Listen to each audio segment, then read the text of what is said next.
G'day viewers, hope you're well. This time we're up the other end of the train and we're going to have a look at the Rotem Cab Car, which runs on the other end of a Metrolink service, so you can drive the locomotive that's all the way down there. Alright, it's almost the same as the one in Antelope Valley. There's a few minor differences, good luck picking them. I only know what they are because I know what they are. But may not. You just got to pop out here until you find the door spot. It's up near the light, and you just have to be far enough away from the door. Oh, you can come around here. Ooh, that's the hidey hole for the strange people. That one. Alright, open up the cabin door and close that behind you because it's California. And jump into the engineer's seat. First thing you do is open the window because it's bloody hot. Alright then. Second most important thing is telling the locomotive at the other end using the cab setup and turning that to on. It tells the locomotive down there that we want to drive it, and it goes, oh okay, I'll wake up then. Turn on the generator field, which allows the locomotive to make power. The fuel pump and the engine run should already be on when you get in. There's a cab light that you can use should you desire it if it's dark. Now this one, the headlights are already on, bright and aux, but if you need to change them, it's just this switch here, so you can change them to your heart's content. And the driver assist is already yelling at me. I normally have that turned on, but I do turn it on for tutorials. Alright, let's put the reverser handle in next. And we want to turn on our safety systems. We want to enable TMS. There it is. So we'll turn that on. Everything else appears to be turned on. And we've got a little happy face of lights up here. But there's a couple of things we might want to turn on, and that's the number lights. If you had to override a door or something like that, you can do things like that from up here as well, should you need to. ATS is always on in this locomotive, but the route doesn't have ATS, so that's fine. It won't bother you. Okay then, next thing we want to do is cut in the brakes. Cut them in. You can only have passenger because it knows you're a passenger train, funnily enough. You can apply sand down here if you want to. You've got a bell. Clearly I haven't driven it in this build before. You can acknowledge ATS, and you've got a horn. And because I've released the brakes, we'll probably start moving soon. Alright, let's put the reverser into forward. So I just moved this one over here. Now our brake system is actually quite happy at the moment, but let's test it. So we're going to release the brakes. They certainly seem to be releasing, and I can see that our main reservoir is charged up to about, it's approaching 130, so it's not quite there yet. We've got 110 in the pipe, 110 in the auxiliary reservoir, and nothing in the brake cylinder, which is what we want with the brakes released. So let's do a bit of a service. You can see the right hand red needle jumped up, so that's the brake gauge. And we should see it jump up a little bit more and hold. Jump up a little bit more and hold. It's quite different pressures to what you get in the locomotive. Full service and hold again, and now we'll dump the air and go into emergency.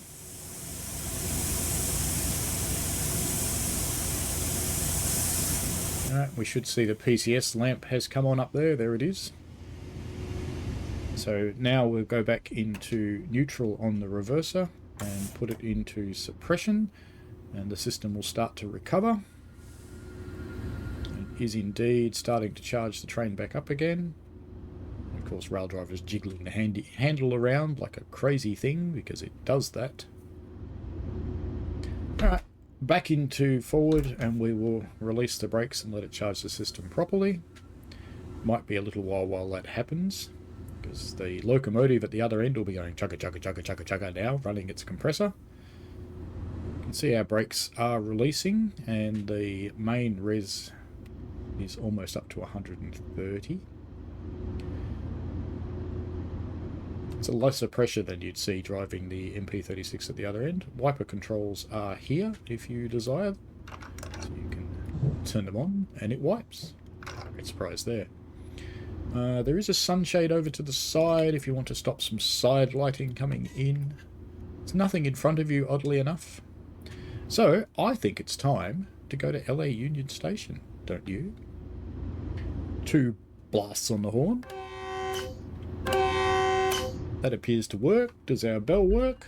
Our bell does work. Okay, let's go into notch 2. Now, unlike the locomotive-driven version, this one will let you take power with the train brake applied.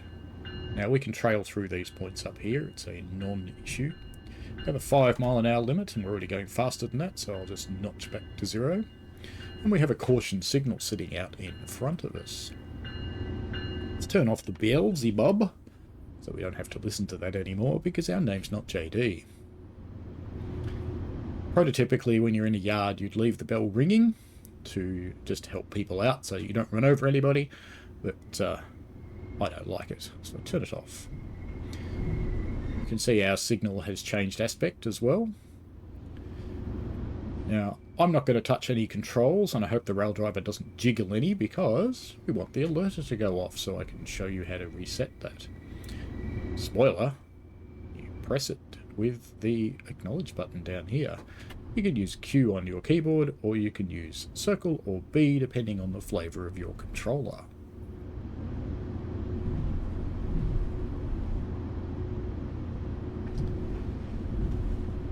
When you touch the controls, it resets the timer, and it'll start ticking down again. The reason that happens is because it knows you're here, it knows you're awake. That's what the alerter's for. It's like when you go visit your grandma and she makes sure you're awake. Speeding a little bit, and I'm just going to leave that alone because I want the alerter to go off.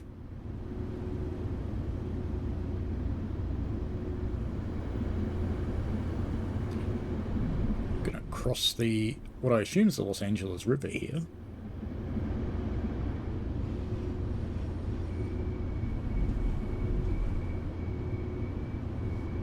And we're still waiting for the world's slowest alerter.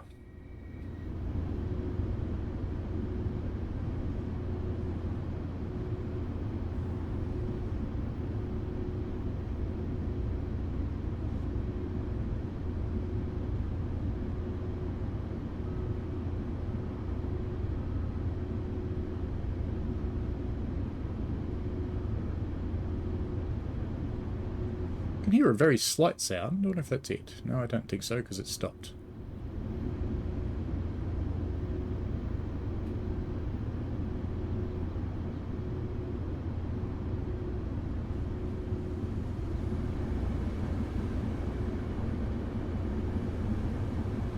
Still crawling along at the super fast yard speed. Well, we're not speeding anymore. How about that?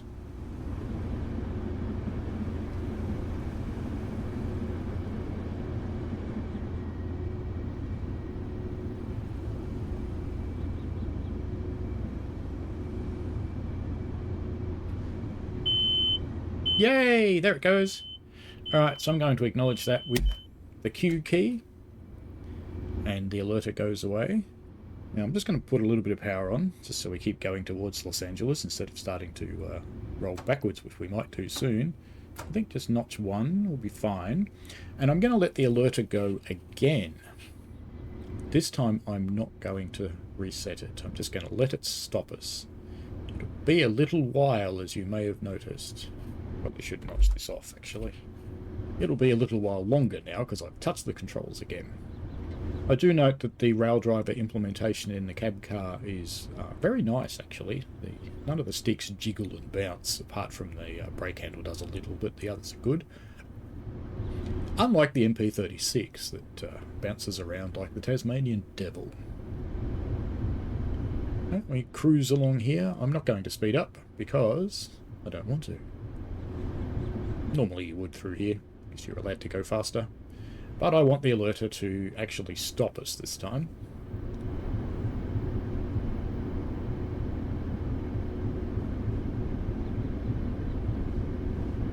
Clear signal in front of us. We've got a 25 zone coming up. I don't think we're in a lot of danger of exceeding that speed just right now, though. Well, if you need to contact signaller, it's the handset here on the left. I guess in America you'd be contacting the dispatcher. We do have suspension on this car, so it is just a touch bouncy.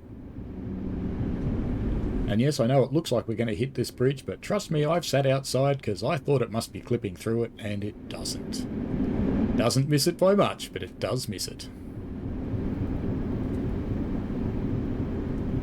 Hopefully our alerter will trigger again shortly, because we are approaching coming into LA Union, and we're going to have some adverse signalling soon that I need to deal with. We also have a crossing coming up, which I'm going to ignore because the alerter won't fire if I touch the horn.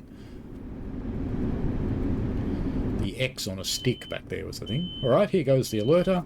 Hands off. We're going to let this stop the train. It should happen right about now. There it goes.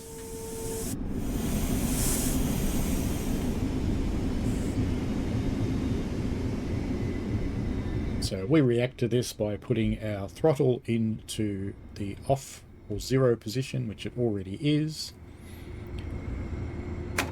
Pull the reverser out of forwards, put the brake into suppression, and we wait while it recovers. The PCS lamp has gone out up there, so we'll be able to move again now. So back into forwards and release the brakes so that we'll start charging the system up.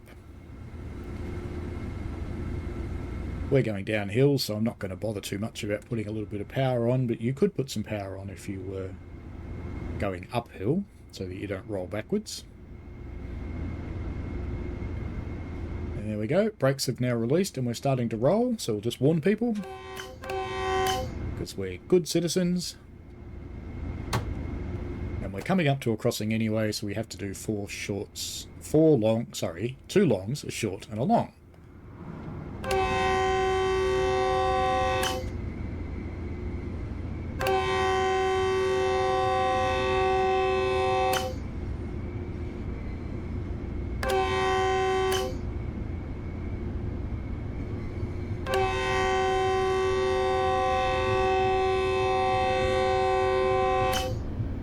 You time the last one so that it happens just before you enter the crossing and continues right through the entire crossing. So it's 2 long blasts, 1 short blast, then a long blast through the crossing. This one's got gates, so I'm going to ignore it. Alright, I've just popped the power off again, because we'll need to slow down soon anyway as we head into Los Angeles Union Station. We are heading into track 10. So you've seen how to recover from an emergency stop. It's pretty simple in this one.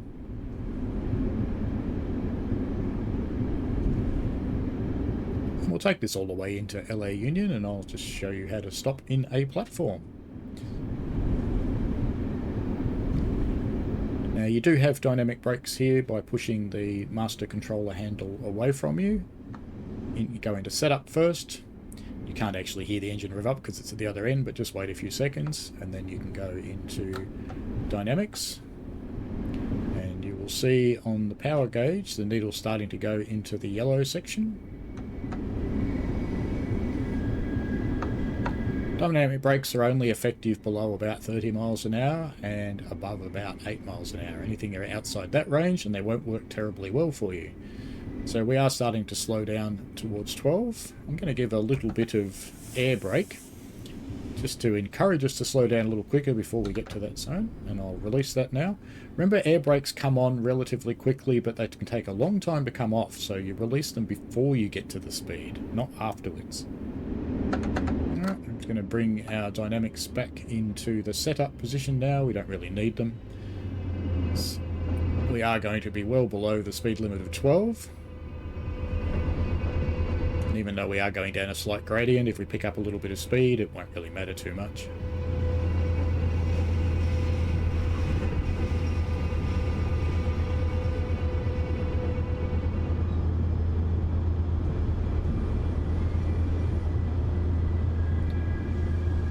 Now, for the most part, the speeds are not marked on this route. The driver has to learn them. or the engineer if you're from America. See the melty Los Angeles skyline in the distance there. Lots of such funny things.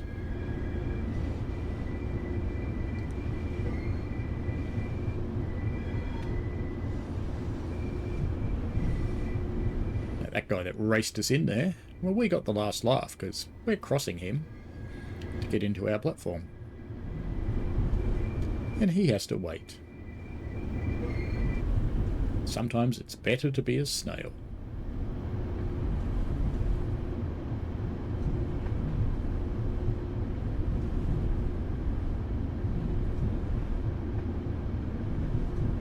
Very bouncy with suspension over the points. All the red flashing lights up there makes me think it's an airport. It's like someone thought, how do we make our signalling system more complex? I know, we'll make the lights flash. There's a good idea. Great.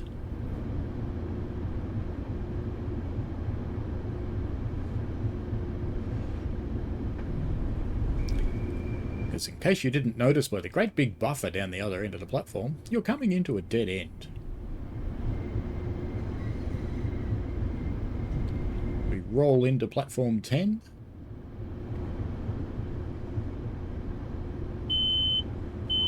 It's our alerter again, so we'll reset that. It's considerably quicker. It happens more often in the locomotive at the other end, so it's a bit slow in the cab car.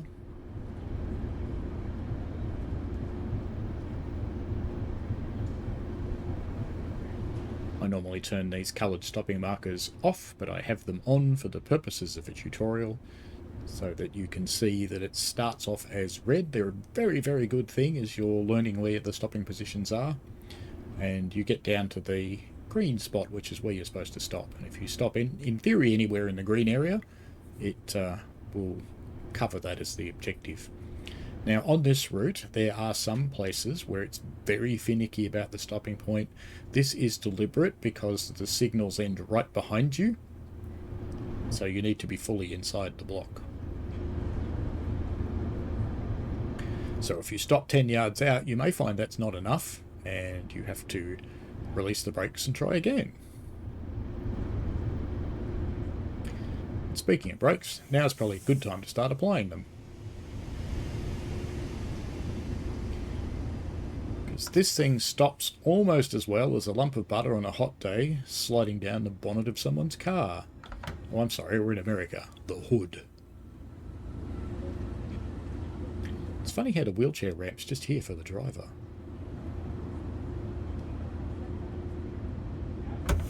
That'll do. Full service on the brakes now. And that will end this service, but I am going to go continue, return to free roam, because I want to show you how to shut this thing down. So to shut down, we put our brake into handle off. Just keep moving it till you get there without going into emergency. There it is. Got it. Cut the brakes out. Bring your reverser back. Just bring that back to the idle position, and then bring the reverser back to neutral. And you can take that out and the thing will start yelling at you. That's fine. Turn the lights to head aux off, and we want to turn our marker lights on, so we'll just find those in a moment. But gen field off and cab setup off.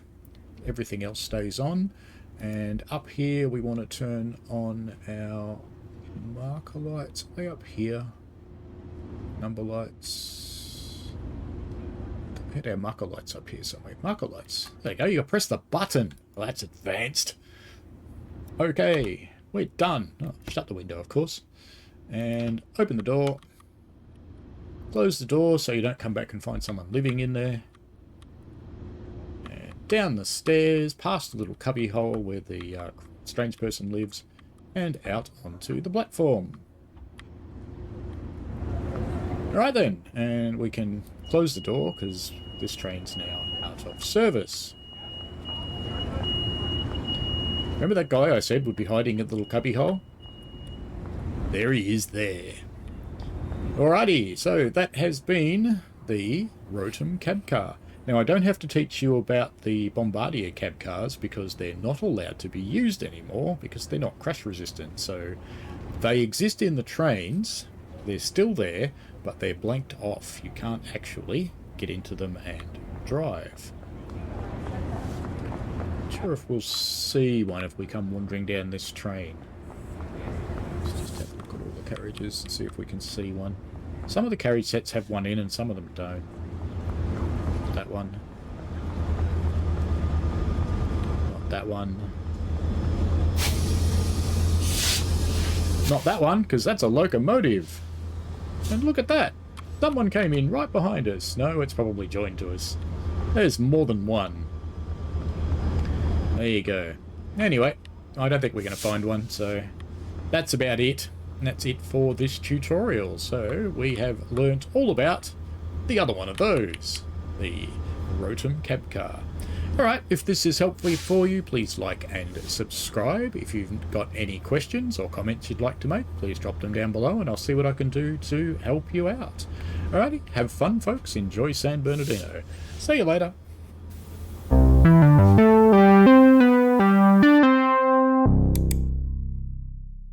We played a game.